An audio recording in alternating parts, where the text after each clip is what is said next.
நாகதாளி பிரம்ப கையில் எடுத்தா பார்வதி. அண்ணனுடைய கையில நாகதாளி பிரம்ப கொடுக்கிறா.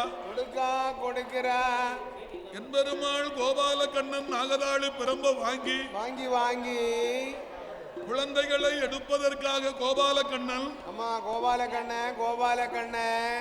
படகு ஒன்று கையிலெடுத்து பச்சைமால் வருகிறார். அந்த படகை கையிலெடுத்து என் பெருமாள் பச்சைமால் வருகிறார். கைலாச மலையை விட்டு பாதாள உலகத்தில் அந்த நாகலோக பட்டணத்துக்கு நாராயணன் வரும்போது நாகராஜன் நாககன்னி குழந்தைகளுக்கு காவலாக இருக்கிறார்கள். நாகராஜன் முன்னால நாராயணன் வந்த பொழுது நாகராஜனும் நாககன்னி பெண்ணானவளும் என் பெருமாள் கோபால கண்ணன் என்று தெரியாமல் படத்தமிழ்ல விரித்திடுமா படத்தமிழ்ல விரித்திடுமா பச்சமாலை தீண்டுவதற்கு நாகமது வாரபோது என்பெருமாள் கோபால வலது கையில இருந்ததோரு நாகதாளி பிரம்பெடுத்து நாராயணன் நீட்டும் போது படம் எடுத்த நாகம் அது படத்தமிழ்ல சுருக்கிடுமா ஒதுங்கிடுமா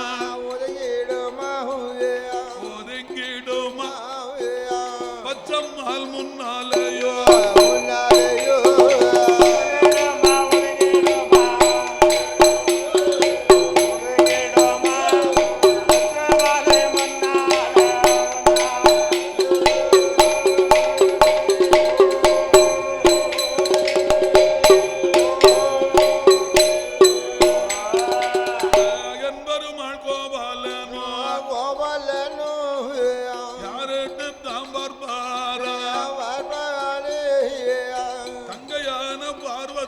சொன்னது போலவே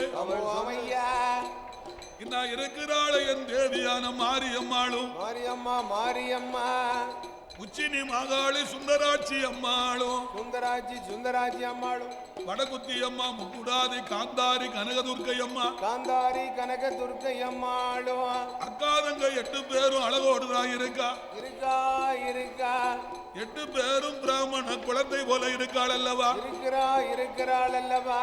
இதை என் பெருமாள் கோபால கண்ணன் கண்டல்லவோ கண்டிட்டார். நாமல் தங்கையான பார்வதாதேவி சொன்னது போலவே ஒரு வயதுல மாரியம்மா இப்படி அழகுல இருந்தான்னா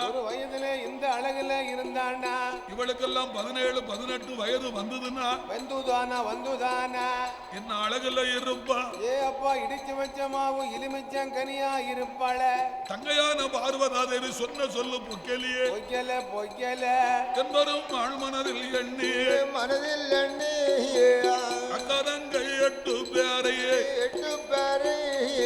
கோபாலன் கையில எடுத்து அவர் கொண்டு வந்த படகுலையும் குழந்தைகளை தூக்கி வைத்தார் 10 நல்லோ கடல் கழித்து பச்சம்மாள் கொண்டு வாரார் ஆதி பொன்னு வெள்ளி கைலாசத்தில் பார்வதிக்கு முன்னால குழந்தைகளை கொண்டு வந்து கோபாலன் இறக்குவாரா பகவான் தேவி பார்வதியா யாருட்டு பார்ப்பாளா மாரியம்மனோட அழகை கண்டு சந்தன மாரியம்மா அழகை கண்டு வடகுத்தி அம்மா அழகை கண்டு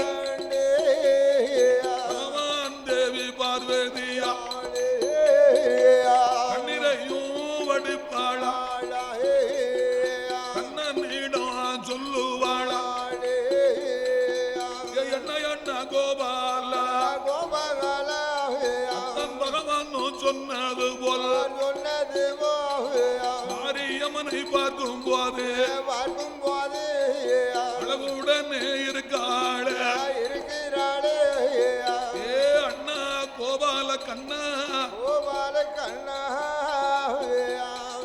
பார்வதா தேவி நான் பயிரா முளைக்கும் போது இவ 8 பேரு எனக்குன்னு களையா முளைச்சிட்டான்னா முளைத்திருக்கிறாளே அண்ணா ஒரு வயதுல இழந்த குளத்து மாறி இப்படி இருந்தான்னா இப்போதே இவ்வளவு அழகாக இருக்கிறாளே அண்ணா 17-18 வயது வந்ததுன்னா இவ என்ன அழகுல இருப்பா பருவமான காலத்தில் எப்படி அழகோடு இருப்பாளே அண்ணா அதனால என்ன கோபால கண்ணா ஏ மாய கண்ணா எனக்காக இன்னும் ஒரு காரியம் செய்ய வேணும் அண்ணா என்னம்மா செய்யணும் கை 8 பேரை 8 பேரை பெரும் ஆள் கையில எடுத்து பகவானுக்கும் தெரியாமல் பார்வதிக்கும் தெரியாமல் குழந்தைகளை கொண்டு போய் நீங்கள் ஒளித்து வைத்து வளர்க்க வேணும் மாரியம்மா இருப்பதுதான் பகவானுக்கு தெரிய வேண்டாம்